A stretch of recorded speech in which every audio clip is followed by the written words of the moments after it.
Aleluia. Josué, capítulo 24, versículo 15. Não se preocupe, se você não escutou barulho, a Copa do Mundo acabou com o Brasil. Vem?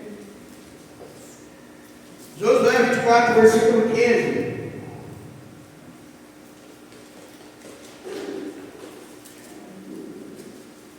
Mas a nossa Copa ainda não acabou, só acaba quando você abotoar o paletó ou quando Jesus voltar. Enquanto você tem vida, tem esperança, tem mudança, tem transformação, tem vitória. Josué 24, versículo 15. Já lemos? Amém.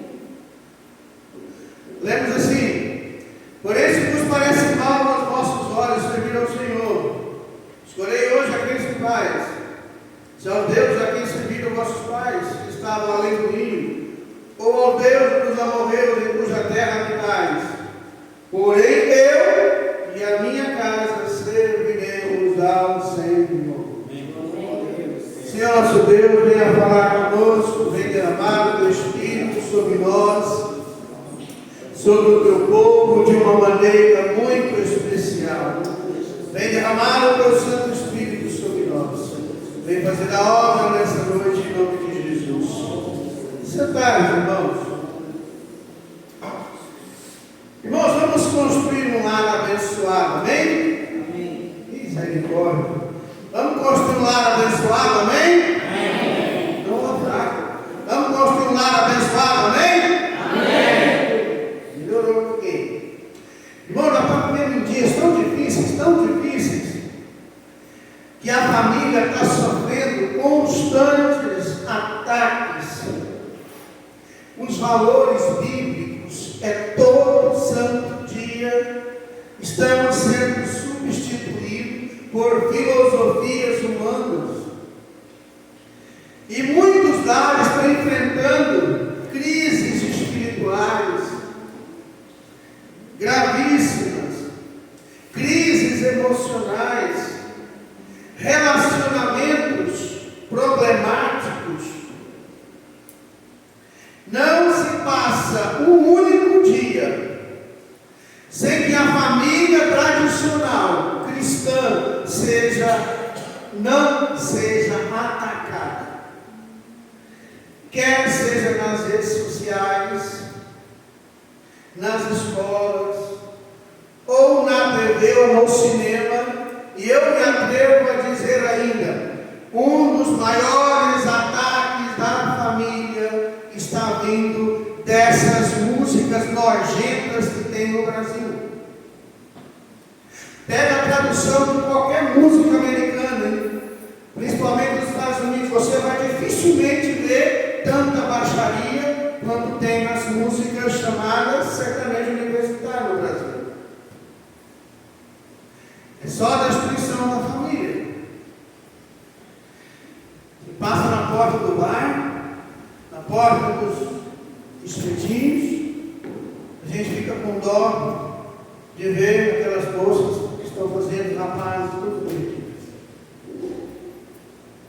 As escolas, irmãos, você que é pai e mãe, precisa pegar o conteúdo que o seu filho está estudando. Não existe mais aquelas cartilhas caminho suave. Quem lembra? Quem lembra? Já não tem mais não. O caminho agora não tem nada suave mais. Não tem esse negócio de ensinar princípios e valores na escola, não tem mais. Acabou. Coloquei lá no grupo essa semana duas reportagens. Que tá, esse projeto da misoginia aí não é para defender a mulher, é para calar a Bíblia. Pastor não vai poder pregar mais a Bíblia. Lê Efésios 5:22, vai ser preso de 2 a 8 anos de cadeia. Lê Gênesis 2, cadeia. Não tem nada de bonito que está acontecendo lá em Brasília. Se nós não defendemos a família, quem vai defender? Família tradicional, pai, mãe, esposa, filho, homem, mulher. Que a pessoa quer relacionar com homem, com mulher, tudo bem, faça a vida dele o que ele quiser.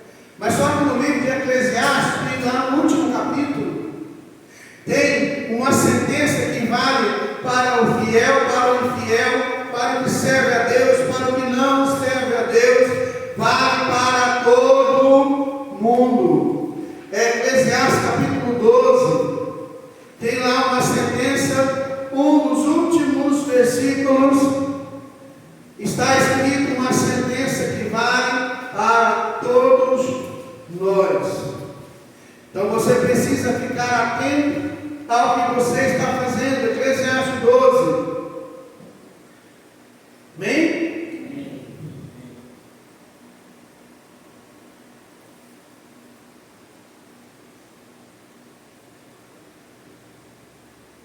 Atentai, pois, filho meu, Eclesiastes 12, verso 12. Tudo aqui, a conclusão chegamos ama reverentemente a Deus, e obedece aos seus mandamentos, porquanto foi para isso que fomos criados, porque Deus conduzirá a juízo tudo quanto foi realizado, até mesmo o que ainda está escondido, quer seja bem, quer seja mal. Tudo que as pessoas estão fazendo aí, eu não creio em Deus, não tem importância, mas um dia você vai estar diante dele. Eu não creio no inferno. Tudo bem, quando você chegar lá e falar, não é que o inferno existe, vai queimar eternamente no fogo do inferno, porque não é batizado nas águas, não se arrependeu, não consertou sua vida, não largou o vício, não consertou coisas insignificantes. Apressa-te para você se batizar nas águas. Bem, voltando aqui ao nosso texto. Irmãos, pode acreditar, a família está sendo destruída, sim, muito, mas Deus ainda continua desejando construir um lar abençoado, um lar onde as pessoas tenham o prazer de viver, um lar onde há harmonia, paz, saúde, prosperidade e bênçãos. Josué estava no final da sua vida. Ele reuniu toda a nação e deu a última sentença. Assim, olha, hoje vocês podem escolher quem vocês querem servir. Se é o Deus da qual serviram vossos pais, porém eu e a minha casa serviremos ao Senhor. Josué fez uma escolha para ele, para a sua família. Porque, irmãos, o líder, o chefe da família, o homem de Deus, a mulher de Deus, faz a sua escolha. E seus filhos caminham nela. Já disse aqui que eu vi uma frase muito interessante, que não me recordo o autor, que falou assim, olha, às vezes, o que a gente fala para os nossos filhos entra no ouvido e sai no outro. Mas tem uma coisa que não entra, tem uma coisa que eles grudam, que eles pegam, é aquilo que a gente faz. Você pode achar que ele não está olhando, mas os filhos, a tendência é repetir os erros dos pais. Sabe por quê? Os nossos filhos, as pessoas que estão ao nosso lado, estão olhando para nós. Nós somos o modelo. Né? Mateus 7, 24, 25. O lar abençoado tem Deus como centro. Mateus 7, 24. Todo aquele, pois, que escuta essas minhas palavras e as pratica, semelha-se ao homem prudente que edificou a sua casa sobre a rocha. De sua chuva correu os rios, assopraram os ventos que bateram e combateram aquela casa, e não caiu, porque estava edificada na rocha. Uma casa pode ser linda, limpa, decorada, ter os melhores móveis, ter a melhor decoração, ter o melhor acabamento, mas o que mantém o lar é o fundamento. E o fundamento é Cristo. O Cristo é que é o nosso fundamento, irmão. E quando Ele é o fundamento, a direção vai terminar. Quando Cristo é a base, aonde a casa está firmada, porque o salmista diz no Salmo 127, se o Senhor, se Yahvé não edificar a casa, em vão trabalham os que a edificam. Se o Senhor não edificar a sua casa, você está trabalhando em vão. Porque é Ele que edifica. Então vamos edificar nossa casa, nossa família na rocha. Aí vai haver uma direção. E a direção é: a família sabe o caminho da fé. Quando vem problema, a família que é estruturada na rocha, ela sabe onde é que tem que recorrer. É na oração, na palavra, é consultar o pastor, consultar a irmã, o irmão, para poder se aproximar de Deus. Não é buscar ajuda de terceiros. Olha o maior exemplo da Bíblia, de Gênesis a Apocalipse, é uma mulher chamada Sunamita. Nem dá o nome daquela mulher dele.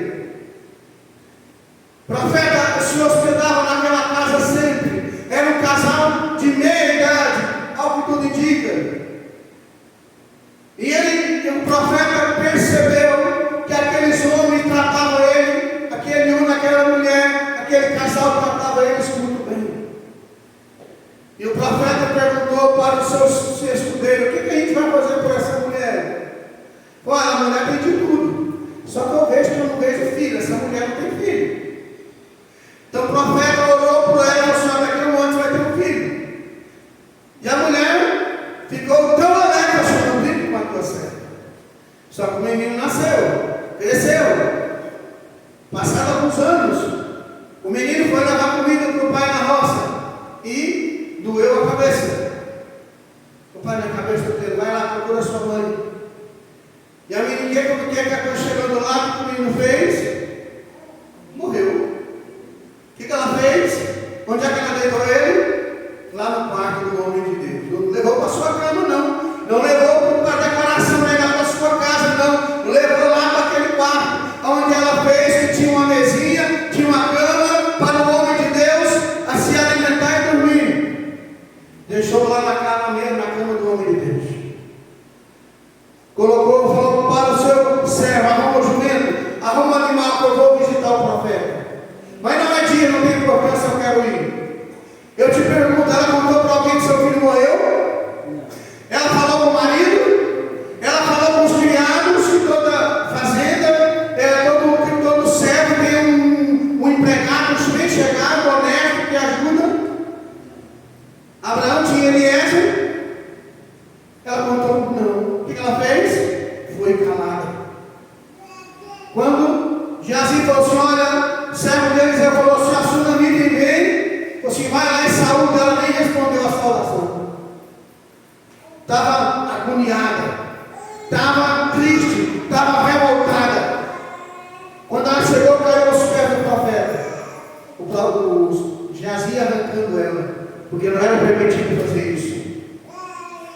O que o profeta falou? Deixa. Ela está em amargura e Deus não me deu. Sabe o que ela falou para o nome de Deus? Eu te pedi algum filho? Não. Mas o filho que tu me deste morreu. Aquela mulher foi procurar quem podia solucionar o problema. Aquela mulher estava firmada a sua vida na rocha que é o Senhor Deus de Israel. Então nossa vida tem que estar firmada na palavra santa de Deus também. Tem que haver oração em casa, tem que haver leitura bíblica, tem que haver comunhão, para que o Senhor possa dirigir a nossa vida, para que haja paz no nosso lar. Aleluia. Colossenses 1:27 está escrito: Cristo em vós, a esperança da glória. Um lar que tem esperança é um lar como o da Sunamita. É um lar que tem Deus. É um lar que tem oração. É um lar que tem palavra. Aí aquela mulher sabia: não adianta procurar meu marido. Não adianta eu descabelar e gritar que meu filho morreu. Eu tenho que procurar o homem de Deus que me abençoou para me ter um filho. Eu tenho Sabe que tem muitos lares se perdendo porque não está procurando o profeta. Já não procura mais o homem de Deus, a mulher de Deus. O que a gente precisa fazer então? Colocar Deus acima de tudo. Sabe os seus problemas pessoais? São importantes? São. Coloca as suas prioridades, perdão. As suas prioridades, seu desejo. É importante, coloca Deus acima deles. Aleluia. Coloca a oração acima do seu lazer. Coloca a Bíblia antes do celular. O brasileiro passa em torno de 8 a 9 horas só no celular. Depois vai no tempo para oração. Mas tira 1 hora no celular, fica 8 ainda. Fica 7 ainda. Passa 1 hora lendo a Bíblia, jejuando, consagrando e lendo a palavra. Todo dia, se essa sua vida não muda. Glória a Deus. Faça da Bíblia, da palavra de Deus, o centro do seu lar. Ensine os seus filhos a amar a Deus. A igreja é o complemento, o primeiro ensinamento em casa. O lar abençoado ele é edificado pelo amor a Deus. Efésios 5:25, Paulo fala com os homens de Deus.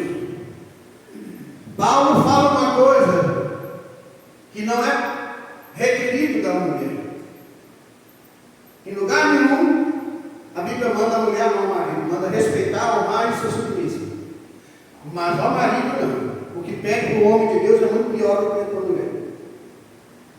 Vós, maridos, amai a vossa mulher como também Cristo amou a igreja e assim mesmo se entregou por ela.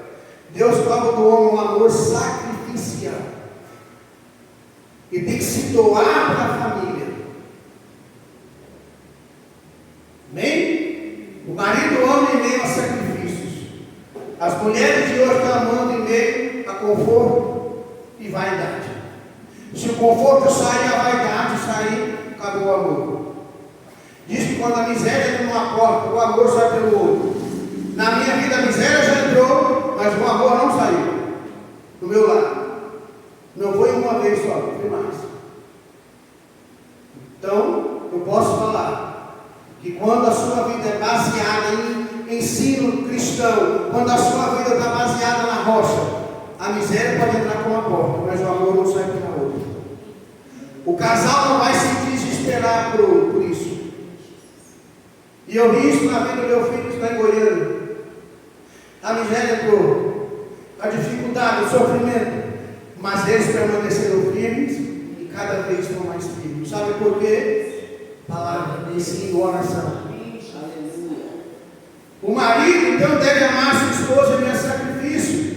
A esposa tem que cooperar, porque ela é uma cooperadora. Aí já estou cometendo um crime.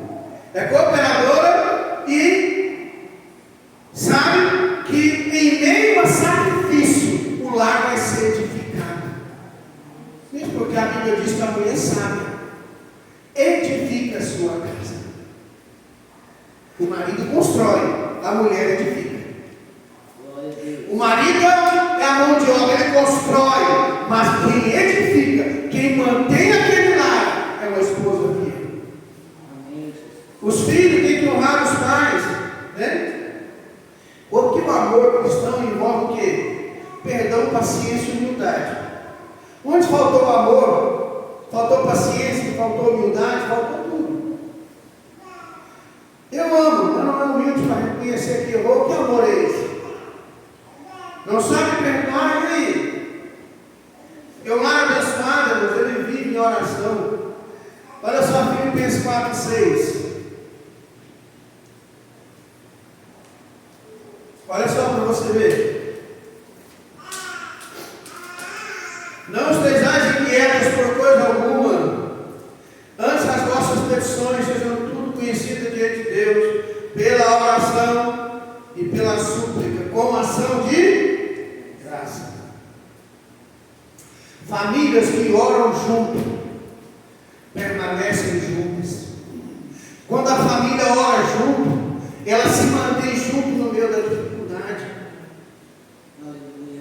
Entenda uma coisa que a oração faz silenciosamente, sem ninguém ver. Ela aproxima a família de Deus. Ela fortalece o relacionamento. Ela dá direção nos momentos difíceis.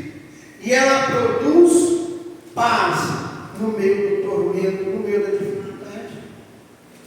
Por que a mulher, por que a sunamita, voltando a sunamita lá no Velho Testamento de Reis, por que aquela mulher não se desesperou? Porque ela sabia que havia um homem de Deus que ela poderia falar com ele primeiro. Chegando ali, ela foi direto no problema. Não foi rodeio, não. Te pedi um filho? O profeta falou, não. Mas o filho que tu me deste morreu. Então o profeta foi, no mesmo momento na casa dela, voltou. Deve ter demorado a chegar ali. Chegando lá, mandou Geazi colocar o cordão sobre aquele menino, nada. Depois chegou lá e fechou a porta, orou. Várias vezes o menino se levantou. Sabe por quê? Quando tem problema, você tem que saber onde é que você tem que resolver ele. Reserve momentos para você orar com o casal. É o casal que tem que orar junto. Ler a Bíblia juntos. Quem tem filho pequeno, ora com seus filhos. Não vai ser uma campanha de oração de 2 horas, não. Vai ser 1 minuto, 2 minutos, mas você tem que estar orando sempre quando é criança. Quando é adolescente, faça disso um hábito. Interceda uns pelos outros. Esse negócio tem que vir da sua casa. A Bíblia tem que ter um lugar especial no seu lar. Porque o lar abençoado, você vai valorizar a palavra de Deus. Que está em Salmo 119, verso 105. Lâmpada para os meus pés é a tua palavra, e luz para o meu caminho. Né? Família precisa mais, muito mais, do que alimento físico. Talvez hoje você tenha um almoço abençoado. Talvez você comeu um churrasco, franguinho assado, sei lá. Franguinho caipira com quiabo, né, Morazinha? Talvez você teve lá um banquete. Mas você orou e antes de comer esse banquete, você abençoou o trabalho que te deu, esse Deus que te abençoou. A família necessita de ser alimentada da palavra diariamente. O que eu vou fazer então? Eu vou ler a Bíblia com a minha família. Pegar um exemplo bom a gente copia, né? O pastor Jonão ensinou aqui na igreja que ele ora com seus filhos toda noite, lê um salmo, cada um lê um verso, toda noite. Isso é um hábito bom a ser copiado. Seus filhos sabem ler, reúna. Ore com eles todo dia. Mas não vai ler o Salmo 119, que é 170 versículos. Vai ler Salmo pequeno e vai dar certo. Mas durante a semana você pode ler. Cada dia você lê 20 versículos, né? Dá para ler.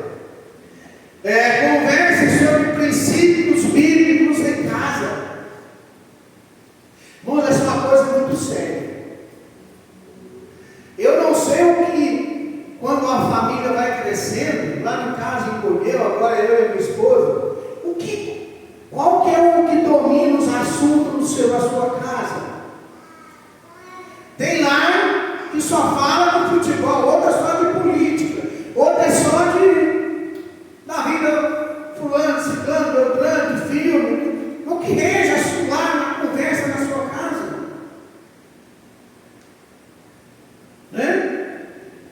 Como diz o padre Zezinho naquela música Utopia, lembra das muitas dores, das coisas do meu tempo de criança? Guardo vivo na lembrança o aconchego do meu lar. Meus pais não tinham nem escola nem dinheiro, todo dia trabalhavam o ano inteiro. Mas tem uma coisa que ele fala lá no final da música. É quando o pai chegava em casa cansado, sujo, suado, tanto trabalhar, pegava a viola, entoava, e todo mundo ficava olhando. Toda a família reunida.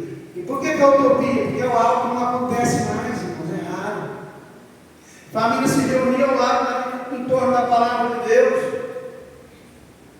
Defender pontos principais. Eu comecei a ler, confesso que eu não terminei, a história do apóstolo Paulo. E em determinado momento o autor explicou, olha, a criança com 6 anos ele era admitido na escola rabínica para se tornar um judeu, um fariseu. Mas quando ele chegava ali com 6 anos de prova oral, para ver se o pai e a mãe tinham ensinado os mandamentos para o filho. Com 6 anos citava os mandamentos principais da Torá. E aí? Você tem ensinado seu filho que é a Bíblia, os mandamentos? Você tem ensinado sua criança desde cedo? Está orando com a sua família? Porque o lado abençoado vai exercer o perdão. Nenhuma família é perfeita, nem mesmo a sua, muito menos a minha. Todo mundo falha, todos falham, todos erram. Mas olha o que Paulo diz aos Colossenses, capítulo 3, versículo 13. Esse texto aí, eu acho que é maravilhoso. É onde Paulo manda amar. O começo aí não é amar uns aos outros. O que está escrito aí? Zelar uns pelos outros. Não coloca na CF. Pode ser, suportai uns aos outros e perdoem as queixas que tiverem uns contra os outros. Perdoem como o Senhor os perdoou. Paulo diz: suportai-vos uns aos outros em amor. Eu amo a minha família, eu amo os meus irmãos, mas tem hora que eu tenho que suportar, porque a minha família às vezes é chata, enjoada. Ah, pastor, na minha família não tem. Tem sim. Tem você, tem outras pessoas, mas toda a família tem desentendimento. Não tem aquele que só fica pegando o pé, não tem aquele que acha defeito em tudo, que nada está bom, a mãe faz um banquete, mas nossa, já ficou bem salgado. Não, estava com vontade de comer a costela de hoje, não era fragaçado. Tem sempre alguém para reclamar. Então a Bíblia diz: suportar uns aos outros, até nossos parentes a gente tem que suportar. Tem vezes que até os filhos, quando crescem, a gente tem que suportar. Tem hora que a mãe deve pensar assim, não fala, porque mãe é boa demais. Não acredito que esse negócio saiu de mim. Falando cada besteira desse jeito. É ou não é? E eu, como pai, tem hora que eu falo: meu Deus, será que você está vivendo mesmo? Por quê? Porque nossa família é como as outras. Mas eu preciso exercer o perdão.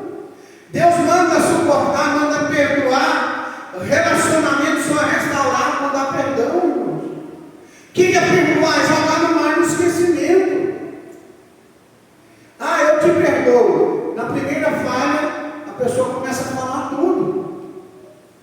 E tem gente, irmãos, parece que ele guarda amarrado com uma cordinha. Lembra quando a gente fazia rabiola? Quem já fez rabiola aí? Lembra que você amarrava um no outro? Ficava aquele negócio grandão? Tem gente que pega os problemas dele, faz uma rabiola, fica amarrando. Numa corda, não é com aquela linha 10 não. É numa corda daquela bem grossa, de amarrar caminhão. E ele vai tudo guardado. No primeiro problema ele puxa tudo para trás de novo. Não dá, irmãos. O lar abençoado, ele deixa um legado espiritual. Josué, quando diz: eu e a minha casa serviremos ao Senhor, estava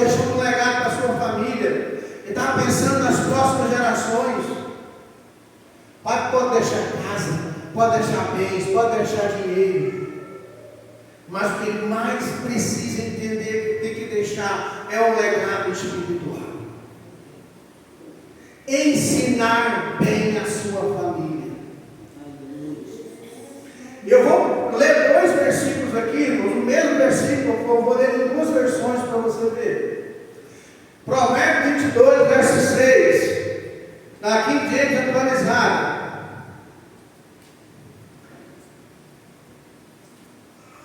Ensina a criança no caminho que se deve andar, e mesmo quando for idoso, não se desviará dele. Certo, né? Mas olha o que a NVI diz. Tudo bem que na mesma linguagem vai te dar um outro sentido. Instrua a criança no caminho em que deve andar. A minha fala é diferente. Instrua a criança segundo os objetivos que você tem para ela. Qual o objetivo que você tem para os seus filhos? Você quer que seja um homem de Deus, uma mulher de Deus? Ensine ele a orar e buscar o Senhor. Né? Ensine. As crianças hoje estão aprendendo de tudo. Tem aula de violão, tem aula de informática, tem aula de futebol, tem aula de vôlei, tem aula de inglês, disso, daquilo, tem aula de escola dominical. E a palavra de Deus, quem ensina? Quem está ensinando? Só no culto é pouco. É o mesmo, é pouco. O que destrói o lar? Falta de comunhão com Deus. Egoísmo, orgulho. Egoísmo é pensar só em si. Orgulho é não saber reconhecer os seus próprios erros. Falta de diálogo. Porque tem lar que não tem diálogo, só um fala. Não dá. Diálogo é um falar e o outro ouvir. Enquanto um fala, o outro baixa a orelha. Não é assim que a gente aprendeu? Quando um fala, o outro escuta. É falta de diálogo, é ausência de perdão, é descuido espiritual. E o que é pior? Falta de exemplo dos pais. Digo que o pastor Rogério veio aqui, ele falou o quê? Desse altar. Irmãos, você pai e mãe, seu filho e sua filha precisa ver você orando, precisa ver você com a Bíblia na mão lendo. Eles precisam ver, e eu vou além, eles precisam ver que você entende da palavra de Deus. Tem pais que se perguntar para ele quantos salmos tem na Bíblia e não sabe. Não vou nem falar. Se perguntar quantos evangelhos tem, ele não sabe. Quais são os evangelhos sinóticos, ele não sabe. Qual que é o livro da revelação, ele não sabe. Estude mais a palavra de Deus. Falta de diálogo, falta de exemplo dos pais. Ô papai e mamãe, olhe mais, leia mais a Bíblia.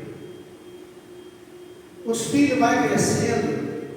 Tem pai e mãe que deixa os filhos tomar conta do lar. Na minha casa sou eu. Na minha casa sou eu. É minha esposa. É nós dois, sempre foi. Ela pode até, sempre fez muita coisa que os filhos querem. Mas primeiro é eu e ela. Sempre foi. Porque senão não funciona. Como é que era quando a gente era pequeno, por assim? Carne era só no domingo, não era? O senhor podia ir lá para comida e antes seu pai e sua mãe? Quando o pai não estava em casa, o que podia? O que a mãe fazia? Ia lá e separava a do papai, da mamãe, principalmente do pai. Para depois, as visitas dos filhos comiam. Por que a coisa mudou? Que os pais deixaram para os filhos. Foi dando a direção para os filhos. Foi dando a rédea para os filhos. Não, você continua liderando sua família. Não importa a sua idade. Tenha Cristo como